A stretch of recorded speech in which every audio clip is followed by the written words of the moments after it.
Hey everyone, Jeremy with Pack Solutions. Today I'm going to talk about import versus domestic packaging and when it makes sense to choose one over the other. As everyone knows, when you go overseas for projects, you're going to get a lower labor rate, typically lower tooling costs, and the trade-off though is increased freight costs. So when I'm thinking of projects, I always kind of think of it as an equation.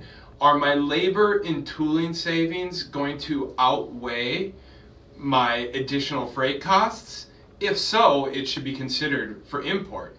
If not, then, for example, like highly automated processes, well then it makes sense to get that item domestically. So a couple examples here.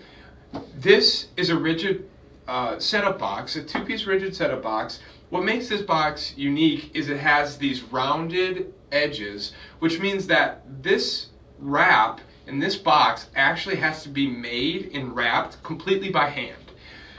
Additionally, you have bows that get attached to the box, and then on the inside, a tray gets inserted. So as you can imagine, it makes a lot more sense to make this item overseas because of all the hand labor and multiple components.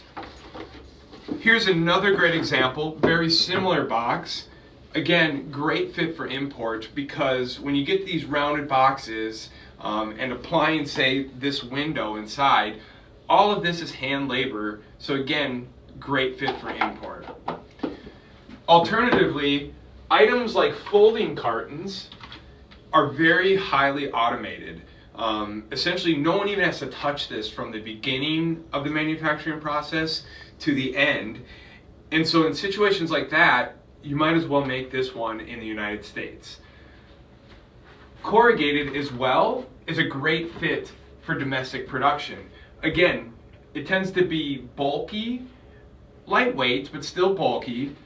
But the process to make corrugated packaging has been very fine-tuned and is very automated. So again, great fit for domestic packaging. Some other kind of just oddball projects I wanted to show. This would be a metal tin. Tins require multiple steps to produce something like this.